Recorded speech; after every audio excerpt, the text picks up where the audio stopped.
عربی میں، عربی زبان میں یصلون مضارع کا صیغہ ہے۔ اچھا، مضارع میں دو زمانے پائے جاتے ہیں۔ عربی میں مضارع میں دو زمانے، زمانہ حال اور زمانہ مستقبل، یعنی موجودہ زمانہ بھی اور آنے والا زمانہ بھی اس مضارع میں پایا جاتا ہے۔ اچھا، اب یہ دونوں معنی پائے جاتے ہیں کہ اللہ درود بھیج رہا ہے اور درود بھیجتا رہے گا۔ ان اللہ، بے شک اللہ اپنے محبوب پر حال کا معنی کرتے بھیج رہا ہے۔ یصلون فیوچر یعنی مستقبل کا معنی بھی اس میں پایا جاتا ہے۔ مراد یہ ہوگی کہ وہ بھیج رہا ہے اور بھیجتا رہے گا۔ فرشتوں کی بات سنیے، فرشتے حضور کی خدمت میں درود بھیج رہے ہیں اور درود بھیجتے رہیں گے۔ مراد کیا ہے؟ جب تک فرشتے رہے ہیں حضور پر درود بھیج رہے ہیں، جب تک رہیں گے فرشتوں کا وجود رہے گا، وہ حضور پر درود بھیجتے رہیں گے۔ اب دونوں زمانے کلیئر ہو گئے، اللہ اور اس کے فرشتے حضور صلی اللہ علیہ وسلم پر درود بھیج رہے ہیں اور درود بھیجتے رہیں گے۔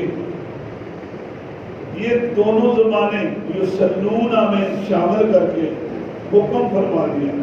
دیکھو، جب اللہ بھیج رہا ہے بھیجتا رہے گا، فرشتے بھیج رہے ہیں اور بھیجتے رہیں گے۔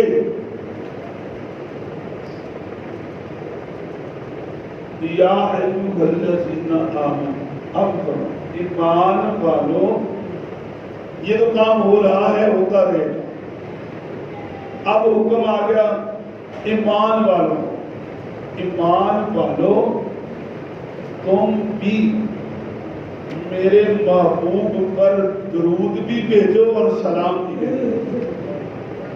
میرے محبوب پر درود بھی بھیجو اور سلام بھی بھیجو۔ آؤ اس آیا مقدسہ کو اور عمیق نظروں سے اور تھوڑا سا قریب جا کے اس آیا مقدسہ کو دیکھیں۔ حضرات، جیسے کوئی شہنشاہ کوئی حکم جاری کرے تو اس کا جاری کرنا، حکم دے دینا کافی ہے۔ دوسرا طریقہ یہ ہے کہ شہنشاہ کی دلچسپی ہو، پھر وہ اپنے کارندوں، خود بھی نور ہے، اس نوری مخلوق یعنی کارندوں، شہنشاہ کارندوں کو کہے، وزیر اعظم اپنے وزیروں مشیروں سے کہے کہ بھئی یہ کام میں نوٹیفکیشن بھی جاری کر رہا ہوں، تم نے بھی کرنا۔ پتہ چلا کہ بادشاہ کی دلچسپی ہے، اور یہ دوسرا طریقہ اس سے بھی زیادہ بہتر ہے۔ ایک اور طریقہ ہے، شہنشاہ نوٹیفکیشن بھی جاری کرے، حکم نامہ بھی جاری کرے، اور دوسری دلیل دے کہ میرے کارندے، وزیر، مشیر، درباری سب یہ کام کرتے ہیں، میں نے حکم بھی دیا، کر بھی رہے۔ اگلی بات، تیسری بات یہ ہے، میں شہنشاہ خود بھی عمل کر رہا ہوں، میں بادشاہ ہو کے خود بھی عمل کرتا ہوں، میرے وزیر، مشیر، کارندے، درباری وہ بھی کرتے ہیں، اور میں نے یہ حکم جاری بھی کر دیا۔ آؤ آیا کر سکتے، آیت میں اللہ نے صرف حکم نہیں دیا یا ایھا الذین آمنوا صلوا علیہ وسلم تسلیما کہہ کر صرف یہ نہیں کہا تم پڑھو، بلکہ سب سے اعلیٰ طریقہ اپنایا۔ خلاق عالم کی ذاتی دلچسپی کیا ہے، وہ فرمایا دیکھو یہ کام کرو، کیوں کرو؟ میں اللہ بھی کرتا ہوں، میرے فرشتے بھی کرتے ہیں، ایمان والوں کو بھی۔ پتہ چلا خلاق عالم کی دلچسپی پائی جاتی ہے، کرو۔ حضرات، اللہ اپنے محبوب پر درود بھیجتا ہے۔ آؤ آیا مقصد کہ تھوڑا سا اور تیز ہو۔ اللہ اپنے محبوب پر درود بھیجتا ہے، کب سے بھیجتا ہے؟ جب سے ہے۔ کب سے ہے؟ اللہ تو ہمیشہ ہے، جب تب کب کچھ نہ تھا، اس وقت بھی اللہ اپنے محبوب پر درود بھیج رہا ہے۔ خود بھی بھیجتا ہے اور حکم بھی فرماتا ہے تم بھی پڑھو۔ جب وہ فرماتا ہے تم بھی پڑھو، کیوں؟ میں پڑھتا ہوں، دلچسپی میری ہے، میری دلچسپی یہ بھی ہے میرے فرشتے بھی پڑھے، اس لیے تم بھی پڑھو۔ آؤ دیکھیے، اللہ رب قدوس یصلون فرما کہ میرے محبوب پر درود و سلام پڑھتا ہے، خود بھی اور اس کے فرشتے بھی۔ یار میرے اللہ کو حاجت نہیں ہے کوئی اس کے محبوب پر درود پڑھے یا نہ پڑھے، وہ خود پڑھتا ہے، کوئی پڑھے یا نہ پڑھے اس کو نہیں۔ جس نے سنبھالنا ہے اپنا آپ سنبھالنا ہے۔ میرے نبی کا رتبہ تو بلند نہیں کرنا، درود پڑھ کر حضور کا رتبہ بلند تو نہیں کرنا، کیوں؟ رتبہ تو میرے اللہ نے اپنے محبوب کا بلند کیا ہے۔ وَرَفَعْنَا لَكَ ذِکْرَکَ، میں محبوب ہم نے آپ کا ذکر بلند کیا۔ جن کا ذکر بلند کرنے والا اللہ، جس کا ذکر بلند کرنے والا اللہ، پھر کسی ڈیمانڈ پر نہیں، فرمایا تیرے لیے محبوب، تیرے لیے تیرے ذکر کو بلند کیا، تیری ذات پہ بھی میں نے تیرے ذکر کو بلند کیا۔ ذکر اونچا ہے تیرا، بول ہے بالا تیرا، ورفعنا لک ذکرک کا ہے سایہ تجھ پر، میرے آقا ذکر اونچا ہے تیرا، بول ہے بالا تیرا۔ میرے حضور پر درود و سلام پڑھا جا رہا ہے اور پڑھا جاتا رہے گا، پڑھا جا رہا ہے اور پڑھا جاتا رہے گا۔ اب کوئی نہ پڑھے یا پڑھے، نہ اللہ کو کوئی فرق پڑتا ہے، نہ اللہ کے حبیب کو کوئی قریب ہوتا. کیوں؟ میرے بھائی، میرا اللہ نماز کا حکم دیتا ہے، نماز پڑھتا نہیں. اللہ روزے کا حکم دیتا تو ہے مگر روزہ رکھتا نہیں ہے، تو جو کھانے پینے سے پاک. میرا اللہ زکات کا حکم تو دیتا ہے لیکن وہ زکات دینے سے بے نیاز ہے، پاک.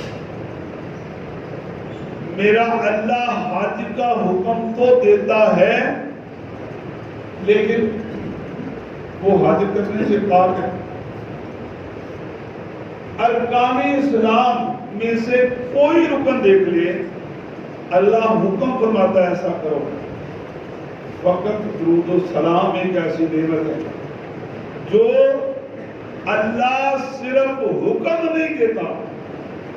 جیسے نماز، روزہ، حج، زکات کا نے حکم دیا، یہاں حکم نہیں دیتا بلکہ خود بھی کرتا ہے، اس کے فرشتے بھی کرتے ہیں.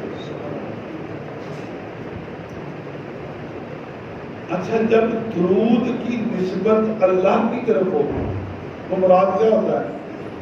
رحمت بھیجنا. اللہ اپنے محبوب پر رحمت بھیج رہا ہے اور بھیجتا رہے گا. لیجیے بات تھوڑی سی قریب ہوگی. بھیج رہا ہے اور بھیجتا رہے گا. اللہ کو فنا نہیں، ہر چیز فانی ہے، فنا ہو جائے گی.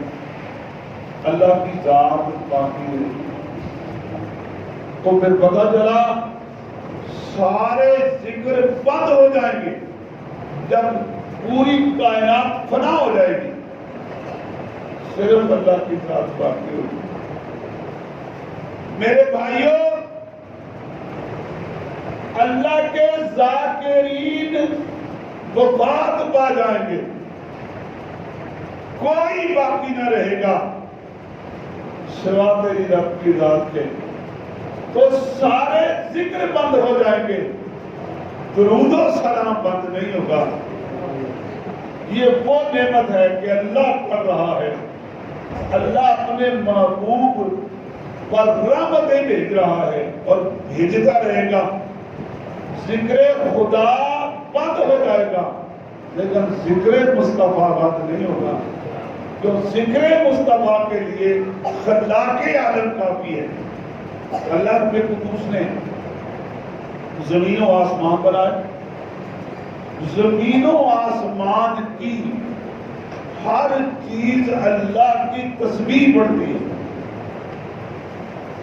بے شک وہ زمینی مخلوق ہے یا آسمانی مخلوق ہے. ہر چیز اللہ کی ذاکر ہے. اللہ کی ذاکر، ہر چیز ذاکر ہے، خدا ہے. کیونکہ تسبیح سارے بیان کرتے ہیں. حضرات،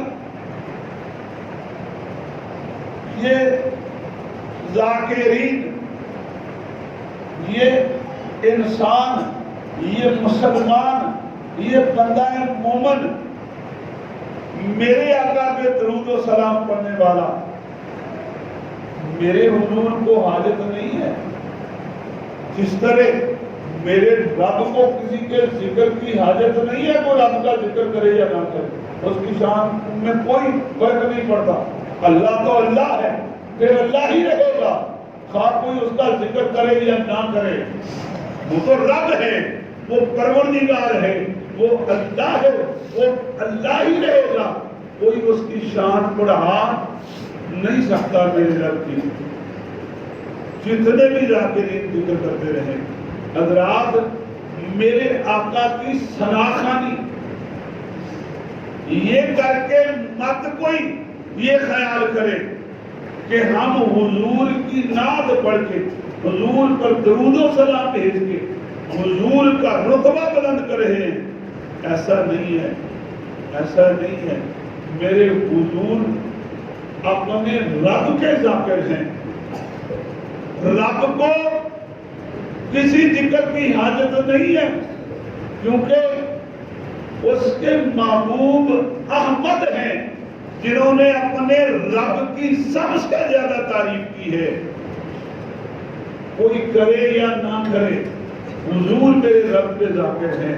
اور پھر حضور پر درود و سلام، حضور کو ضرورت نہیں ہے ہمارے درود و سلام کی، پھر ہم یہ جو درود و سلام پڑھتے ہیں یہ کیا ہے؟ آؤ اس کو جانیں۔ جو ہم درود و سلام پڑھتے ہیں یار یہ کیا چیز ہے؟ میرے بھائیوں، حضور پر درود و سلام پڑھنے سے ہم اپنا بھلا کر رہے ہیں۔ میرے حضور کا رتبہ کوئی بلند نہیں کرتا، میرے اللہ نے اپنے محبوب کا رتبہ بلند کیا ہے۔ ان اللہ وملائکتہ یصلون علی النبی یا ایھا الذین آمنوا صلوا علیہ وسلموا تسلیما۔ ایمان والو، میرے محبوب پر درود بھیجو، لیکن میرے محبوب کو حاجت نہیں ہے۔ جیسے وزیر اعظم کو ووٹوں کی، جیسے وزیر اعظم کو ووٹوں کی حاجت ہوتی ہے تب وہ وزیر اعظم بنتا ہے، میرے آقا پر کوئی درود و سلام پڑھے یا نہ پڑھے، میرے حضور محمد ہیں صلی اللہ علیہ وسلم۔ یار محمد صلی اللہ علیہ وآلہ وسلم کون ہیں؟ الذی یحمد حمدا بعد حمدا، جس کی پہلے بھی تعریف کی جائے، جس کی بعد بھی تعریف کی جائے، جس کی بے شمار تعریف کی جائے، وہ محمد مصطفیٰ۔ پھر ہم جو درود و سلام پڑھتے ہیں، حضور کو تو حاجت نہیں ہے، ہم جو درود و سلام حضور کی خدمت میں عرض کرتے ہیں، یار یہ کیا ہے؟ آؤ جانے جو ہم درود و سلام حضور کی خدمت میں عرض کرتے ہیں، یہ درود و سلام کیا ہے؟ تو آؤ جانے یہ درود و سلام کیا ہے؟ یارو درود و سلام پڑھ کے ہم اپنا ہی بھلا کر رہے ہوتے ہیں، حضور کا رتبہ بلند نہیں کر رہے تھے، رتبہ تو اللہ نے بلند کیا اپنے محبوب کا۔ تو کٹھائے کسی کے نہ کرتا ہے، نہ گدھے گا جب بڑھائے تجھے اللہ تعالیٰ تیرا۔ او بھائی جب اللہ بڑھا رہا ہے تو پھر ہم کیا کرتے ہیں؟ آؤ یہ بھی جانے ہم کیا کرتے ہیں۔ لفظ ایک ہی ہے، صلو علیہ وسلم تسلیما۔ آج ہم درود و سلام کے بارے میں تو جان لیں یار، صلو علیہ وسلم۔ ایمان والو، میرے محبوب پر درود بھی بھیجو، میرے محبوب پر سلام بھی بھیجو۔ اللہ نے درود و سلام جو بھیجنے کا فرمایا ہے، اور یار یہ ہے کیا؟ جب درود و سلام کی نسبت اللہ کی طرف ہو، مراد ہوتا ہے اپنے محبوب پر مسلسل رحمتیں نازل کرتے رہنا۔ اور جب ہم یہ رحمت درود و سلام کی صورت میں زمینی مخلوق اپنے پیارے آقا پر درود و سلام پڑھتے ہیں، ارے اس کا کیا ہوتا ہے؟ سنو اس کی فضیلت کیا ہے حضرات۔ اللہ میرے محبوب پر رحمتیں نازل فرماتا ہے۔ حضرات فقیر کا ایک طریقہ ہوتا ہے، جب وہ مالک مکان گھر والے کے دروازے کو دستک دیتا ہے، کیا کہتا ہے؟ تمہارا بھلا ہو، اے سخی بادشاہ تمہارا بھلا ہو، اللہ تعالیٰ تمہارے بچوں کی زندگی دراز کرے، اللہ ان سے بیماریاں دور کرے، اللہ تمہارے گھر میں خیر و برکات عطا فرمائے۔ یہ کہہ کر فقیر اصل میں گھر والے کو بہر رہا ہوتا ہے۔ تو جب گھر والا دیکھتا ہے کہ یار فقیر باہر کھڑا ہونے والا بڑا مہذب ہے، تو وہ خوش ہو کر یار یہ میرے مال کی خیر مانگ رہا ہے، یہ میرے بچوں کی خیر مانگ رہا ہے، تو دینے والا اگر اس نے 10 روپے دینے ہوتے ہیں تو وہ 20 کا نوٹ نکال کر اس مانگنے والے کو دیتا ہے کہ یار یہ تو میرے گھر والوں کا بھلا مانگ رہا ہے۔ میرے بھائیوں، اللہ نے فرمایا میرے محبوب پر درود بھی بھیجو، سلام بھی بھیجو۔ اللہ اپنے محبوب پر مسلسل درود بھیج رہا ہے۔ ہمیں حکم فرما دیا تو فرمایا دیکھو میں اللہ ہوں، میں اولاد سے پاک ہوں، مال اور اولاد سے جس کی تمہیں عادت ہے میں اللہ اس سے پاک ہوں۔ ہاں میرا محبوب ہے، میں مال اولاد سے پاک ہوں، میں ان رشتوں ناتوں سے پاک ہوں۔ میرا ایک محبوب ہے، محبوب محمد مصطفیٰ۔ لوگوں ایمان والو تم میرے محبوب پر درود و سلام پڑھتے جاؤ، میں اللہ جہاں اپنے محبوب پر رحمتوں کے چھینٹے بھیج رہا ہوں، ایک چھینٹا تم پر بھی ڈالتا ہوں۔ یہ ہمیں پیدا ہوگا کہ جہاں میں اپنے محبوب پر مسلسل رحمتیں نازل کرتا ہوں، جب تمہارا درود و سلام میرے پاس آئے گا تو میں تم پر بھی رحمت کے چھینٹے کروں۔ یہ ہے یا ایھا الذین آمنوا صلوا علیہ وسلموا تسلیما۔ ایمان والو تم بھی میرے محبوب پر درود بھی بھیجو اور سلام بھی بھیجو۔ لوگوں یہ درود و سلام بگڑی بناتا ہے، یہ درود و سلام بیماریاں دور کرتا ہے، یہ درود و سلام آفتے ڈالتا ہے۔ بلکہ میرے آقا نے تو فرمایا کہ یہ قیامت والے دن نور ہوگا، قیامت والے دن میز پر پڑا ہوا درود و سلام نور ہوگا، اور اس نور کی روشنی میں تم میرے دامن کے نیچے آ جاؤ۔ دعا کرتا ہوں اللہ رب القدوس ہمیں کثرت سے اپنے محبوب پر درود و سلام کی توفیق عطا فرمائے۔ جن صاحبوں نے سنتیں پڑھی ہیں